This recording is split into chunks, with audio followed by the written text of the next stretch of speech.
Hello everyone. Welcome to a more low-key, relaxing, grab a warm drink, grab a snack, let's kick back and talk about books sort of video. I am in the middle of studying for my first round of final exams since returning to school. If you didn't know, hi, my name is Ellie. I'm 27 years old. I moved to Belgium when I was 21 to marry my now husband. I've lived here ever since, and now I'm getting my bachelor's in philosophy.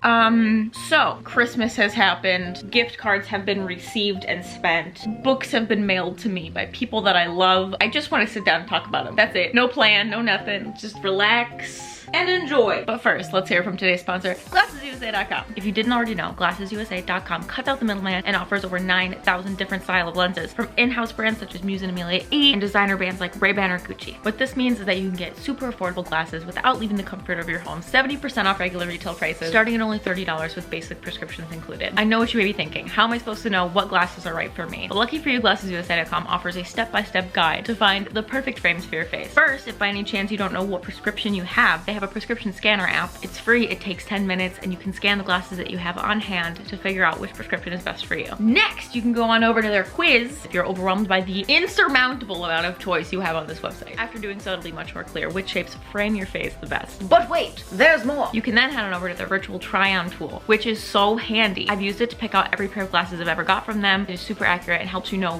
what your face will look like with the glasses that you're choosing. And if for any reason at all you are not happy with the choice once it's delivered to you, that's okay, because it is a risk-free shopping experience. Free shipping and returns, full refund within 14 days, no questions asked, 100% money back guarantee, 365-day product warranty. Real quick, let's go over the ones that I chose after following all these steps. The first ones are the ones I'm wearing right now, Ozeon, and they're in the color brown. I love how big the frames are. It's the perfect combination of square and round. I feel like these could flatter anybody. Next we have Otato Bakerloo in tortoise brown. You know me, I'm a sucker for round glasses. I typically go for thinner frames, and these showed me it's okay to be bold. It's okay to stand out. Picture this, I'm at a cafe reading this offensively large book. She looks learned. And last but not least, the ones I'm the most excited about, heart-shaped glasses. This is the collaboration from Hilary Duff and the brand Muse. They're called Fanny, and this is the gold pink variety. Shut up. Not only in this house do we love Hilary Duff, my prescriptions are in them. These are so fun and fresh for Valentine's Day. GlassesUSA.com has made me too powerful. It could be you. So if by any chance you want to be glasses twins, if you want funky, fresh heart frames for Valentine's Day, I have all the links for all the frames in the description box below.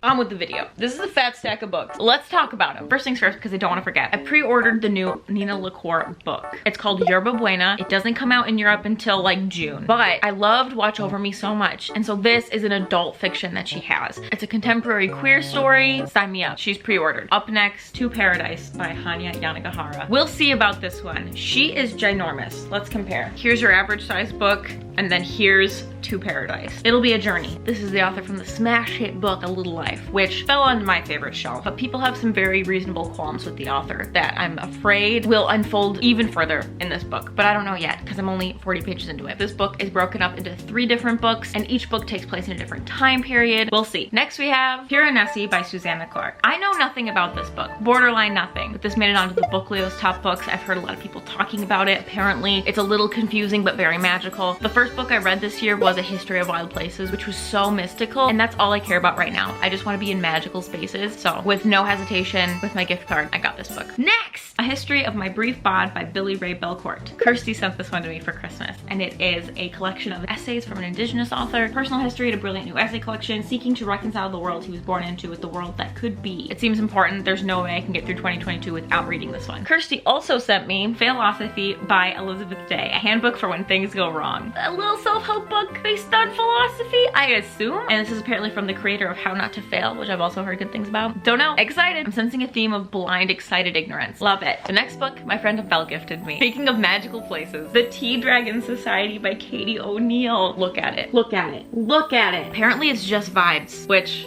I'm here for. I'm just gonna go from top to bottom of the stack now. Pan's Labyrinth by Guillermo del Toro. I've never seen the movie Pan's Labyrinth. When it first came out, I was just so afraid of the little guy with the eyes in his hands. It just freaked me out, but I know it's really good. I know that much. I saw this one at the bookstore and opened it, and like I said, craving magic, craving a world like no other, and this seems to offer that. The great thing about bookstores that I need to remind myself and maybe remind you is you can see if a writing style is for you when you're at a bookstore. What a gift. I opened this one up and could tell that I could fall right into it. So I got her. She was free with my membership points. Works for me. I didn't realize until after I bought it that the movie came before the book. So do I watch the movie and then read the book? That usually doesn't happen. How do we act in these scenarios? Not sure. Very excited. What's it about? So our protagonist Ophelia is in this house in the midst of a forest that conceals many things. Fearsome beasts and fairies, renegade resistance fighters. Elaborate. Yes. Okay, the next two books are from the Green brothers because I loved the Anthropocene Reviewed so much last year. One of my favorite books. I've been listening to their podcast, Dear Hank and John, so much, and I recently signed up for the Awesome Socks Club, and so I just wanted to read Green Brother books while wearing my Green Brother socks. Have you ever bought books because of a pair of socks? Let me know in the comments below. So here we have An Absolutely Remarkable Thing by Hank Green. I have yet to pick this one up because it's about going viral on the internet, which scares me out of my pants, to be honest. Existing online is such a beautiful gift and horrifying experience. Perhaps much like crying in H Mart, I need to face this. Also, I think it's about aliens, which is very exciting. There's also a second one, so if I like this one, I'm very excited to fall into this world. Next, Turtles All the Way Down by John Green. There's sticky sticker stuff on it. Who can I sue? This is one of John Green's young adult fictions. I have not read a John Green young adult book since I was 17, maybe? 10 years. It's time. You know, what I do know about this book is that we follow a 16-year-old girl, and either she or one of her friends has obsessive compulsive disorder, which John Green has as well. So I am looking forward to hopefully an accurate illustration of that experience. This is also the only John Green book I haven't read. It's time. What a fun cover as well. Next, Sharks in the Time of Saviors, a novel by Kawaii Strong Washburn. I feel like my explanation for every book starts with, I don't really know what this is about, but sometimes we just go off of vibes, sometimes we just go off of recommendations, and here we are. I know that this takes place in Hawaii in the mid-90s. I've been recommended this one a few times after asking for books with strong sibling connections. I love books with strong sibling connections, and so stoked for this one. We may or may not be reading this for the Pocket Pages book club. Just saying. The cover is so much fun, except for this. Who Can I Sue Part 2. Next, The Island of Missing Trees by Aleph Shafik. This is a book that I was just so drawn to at the bookstore. I was just about to leave and something in my soul, oh hello, something in my heart of hearts told me to do one more look over. I was drawn to this one.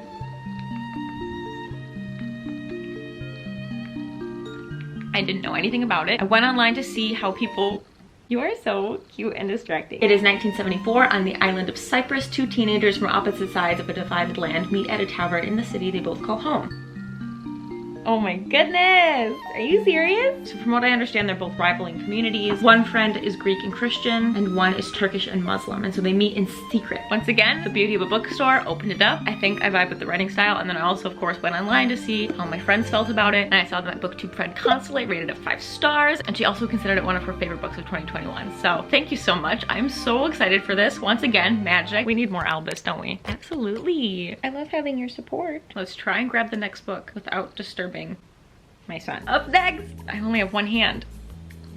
Her Body and Other Parties by Carmen Maria Machado. I loved In the Dream House, and so I really wanted to read her other book. Here she is. I believe they're little vignettes that cover a wide range of topics. Magical realism, science fiction, comedy, horror, fantasy, and fabulism. I just think Carmen Maria Machado is such a great author. Definitely a buy everything she puts out author, so it was a no-brainer for me. Very difficult, buddy. Ooh, next, The Panopticon by Jenny Fagan. This is one of Kirsty's favorite books. It's about a 15-year-old who gets sent to a panopticon, something I didn't know existed, so don't worry if you're also confused. Apparently it's like a mental health ward that's in a circle shape, and you have no privacy, and it's kind of like prison, I believe, I think. Our protagonist can't remember the events that led her here or why she has blood on her school uniform. It's Scottish, it's kind of short. I trust Kirsty's taste. We've got a few left. A Thousand Splendid Suns by Khaled Hosseini. I truly have no idea how I've gone this long without reading this book. I read Hosseini's other book, The Kite Runner, years ago, and it's been on my favorite shelf ever since, and I've been meaning to read this ever since. It's a tale of 2 generations that take place in Afghanistan.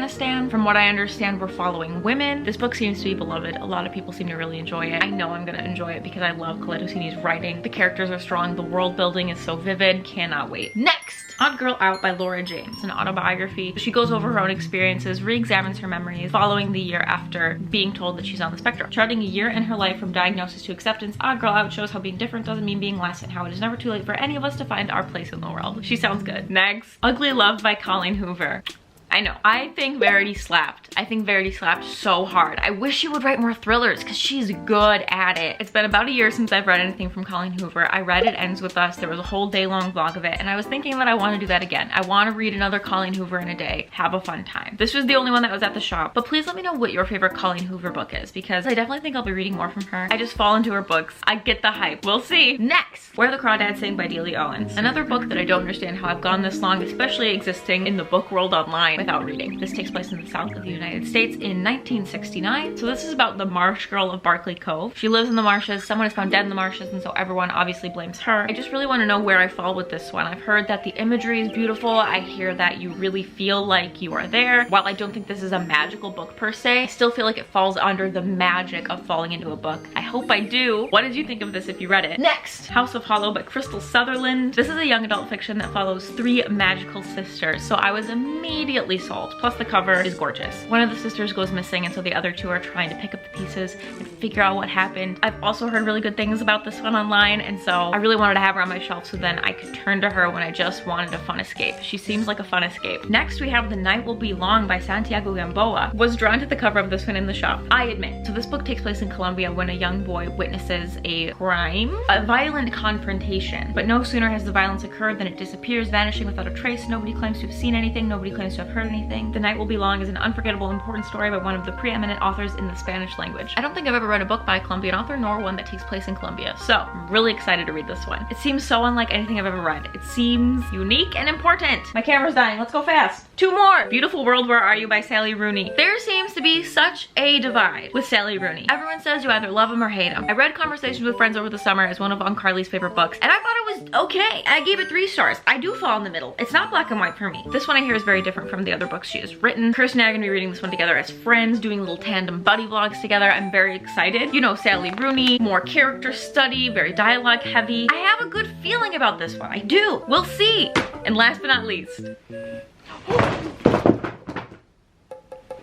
Bloom by Kevin Panetta and Savannah Ganuccio. This is a graphic novel about a boy named Ari who just graduated high school and, you know, is itching to experience bigger and better things in his family bakery. But then a guy named Hector starts working at the bakery and apparently they fall in love. It's a cute graphic novel about bread and feelings with great cool tones. It looks so good. I'm so excited. My little sister sent me this one for Christmas. I'm so excited. I think this is gonna be the first thing I read once finals are over because I just want to fly away into a gay bakery. The Gakery. Sign me up. And that is it. These are the books that should hold me off for hopefully a hot minute. My reading has slowed down a little bit since being in school. There's no reason I should be buying more books. However, there is a sequel for Middle Game coming out in the summer, I think, and I do have some reading vlog plans that I don't have the books for, but I'm hoping to make real serious progress on my TBR shelf before making any more purchases. What kind of reading goals do you have for 2022? Are you also trying to give yourself a book buying ban? How's that been going so far? I'm gonna go clean up this giant mess that I just made for myself and continue on with reading. Friendly reminder that if you need new glasses or contacts, all the links for GlassesUSA.com are in the description box below. Thank you so much, GlassesUSA.com, for sponsoring this video. And as always, thank you for clicking, thank you for caring, and thank you for being nice. I'll see you in the next one. Bye!